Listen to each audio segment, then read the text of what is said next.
खैबर पख्तूनख्वा, गिलगित बल्तिस्तान और आज़ाद कश्मीर, वो वादियां जो कभी जन्नत का नक्शा पेश करती थीं, आज तबाही और वीरानी की तस्वीर हैं। एक ऐसा क्लाउड ब्रस्ट जिसने महीनों की बारिश चंद घंटों में उंडेल दी। घरों के दरो दीवार बह गए, पुल टूट गए, सड़कें गायब हो गईं और वो खानदान जो कल तक हंसते खेलते थे, आज मलबे और पानी के बीच अपने प्यारों को तलाश कर रहे हैं। 157 से जायद जाने लम्हों में खत्म हो गईं।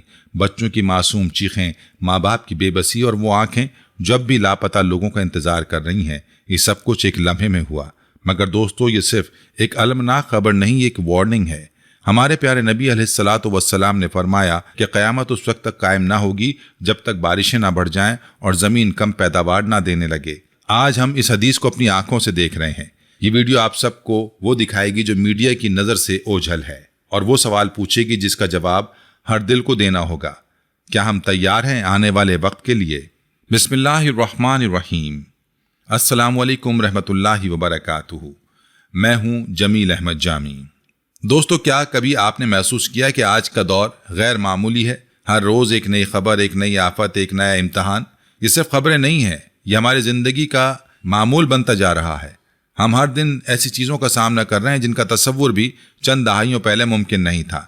हमने अपने बुजुर्गों से सुना था कि क़यामत से पहले दुनिया में अजीब व गरीब वाक़यात होंगे। क्या आज हम उन्हीं वाक़यात को अपनी आंखों से देख रहे हैं? ये सिर्फ बारिशें नहीं थी, ये आसमान का गुस्सा था, ये सैलाब नहीं था, ये हमारी गफलत का नतीजा था। आज हम पाकिस्तान के शुमाली इलाकों की बात करेंगे जहाँ कुदरत ने अपनी एक ऐसी शक्ल दिखाई जिसने हर दिल को हिला कर रख दिया, जिसने हमारे सामने सिर्फ मकानात और सड़कें ही नहीं बहाईं, बल्कि हमारी इज्तिमाई अखलाकियात और रूहानियत को भी एक लम्हे के लिए बेनकाब कर दिया।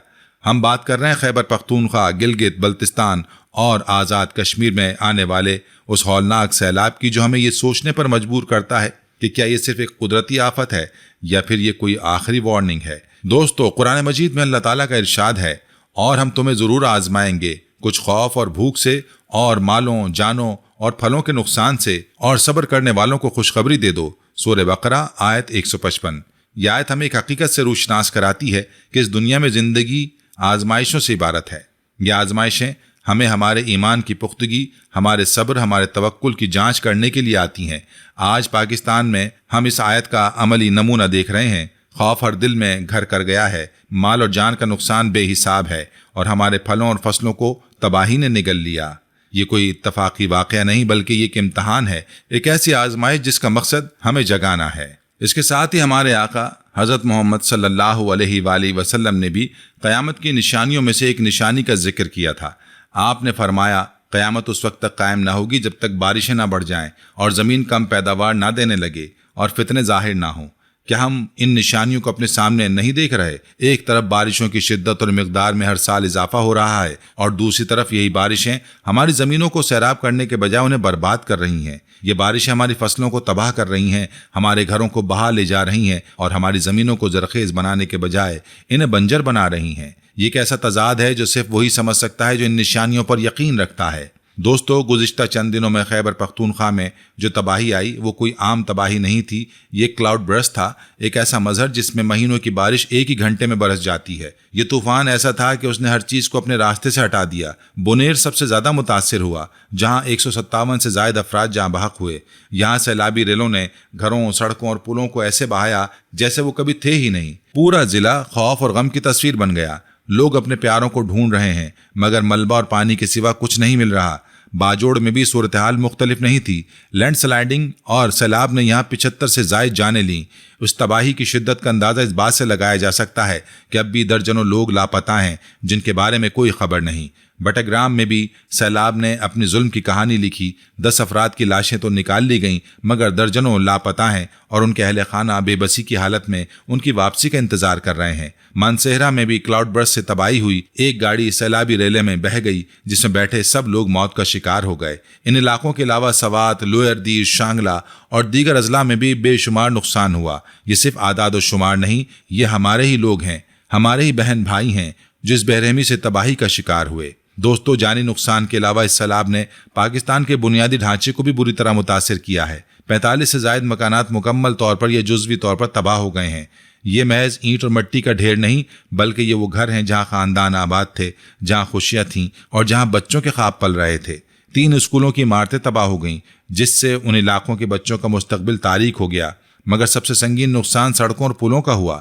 लैंडस्लाइडिंग और सैलाब की वजह से सैकड़ों किलोमीटर की सड़कें बह गईं और दर्जनों पुल टूट गए। उसने इमदादी कार्रवाइयों में शदीद मुश्किलात पैदा कर दी हैं। इमदादी टीमों के इन इलाकों तक पहुंचना नामुमकिन हो गया है और वहां फंसे हुए लोगों तक खुराक और पानी नहीं पहुंच पा रहा। एक रेस्क्यू हेलीकॉप्टर भी इमदादी कार्रवाइयों के दौरान हादसे का शिकार हुआ, जिसमें रेस्क्यू एहलकार शहीद हो गए। उन्होंने अपनी जानें हमारे बहन भाइयों को बचाने की कोशिश में कुर्बान कर दी। ये वो हीरोज हैं जिन्हें हम कभी फरामोश नहीं कर सकते। दोस्तों, ये वाक़या हमें सिर्फ नुकसान की खबर नहीं दे रहा, बल्कि ये हमें कुछ अहम याद दिला रहा है। बारिश और ज़मीन का तजाद। इस हदीस पर दोबारा गौर करें। बारिशें बढ़ेंगी मगर ज़मीन कम पैदावार देगी। ये आज की हकीकत है। बारिशें हमारी ज़िंदगी का ज़रिया होती हैं, मगर आज वही बारिशें हमारी मौत का सबब बन गई हैं। यह हमें याद दिलाता है कि जब अल्लाह किसी कौम से नाराज़ होता है तो उसकी नेमतें भी उसके लिए अजाब बन जाती हैं। इंसानियत का इम्तहान। इस सैलाब ने हमारी इंसानियत का भी इम्तहान लिया है।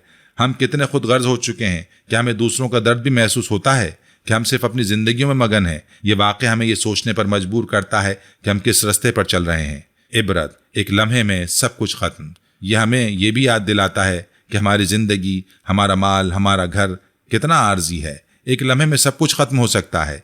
यह हमें मौत और आखिरत की याद दिलाता है जिससे हम गाफिल हो चुके हैं।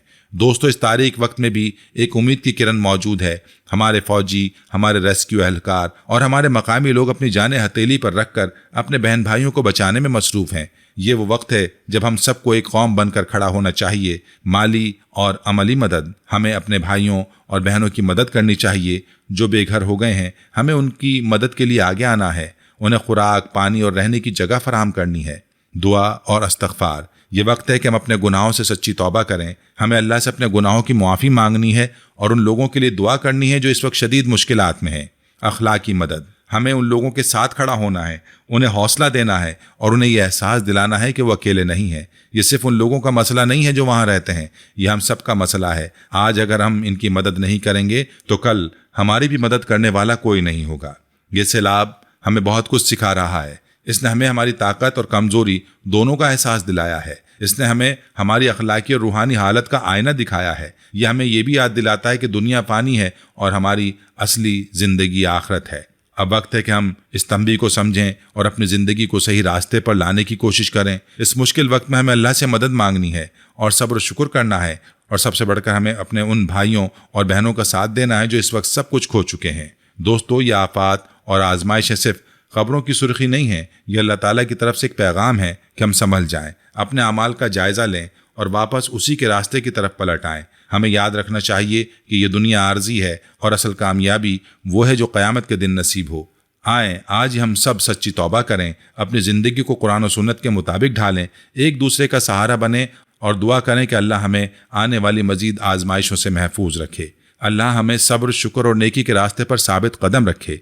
आमीन। और दोस्तों, अगर आप चाहते हैं कि ऐसे मज़ीद हक़ाइक़, याद दहानियाँ और ईमान को जगाने वाले पैगामात आप तक पहुँचते रहें तो अभी इसी वक्त हमारे चैनल को सब्सक्राइब करें, वीडियो को लाइक करें और इस पैगाम को अपने दोस्तों और अजीज़ों तक पहुँचाएँ ताकि ज़्यादा से ज़्यादा लोग बेदार हों और इन निशानियों को समझ सकें।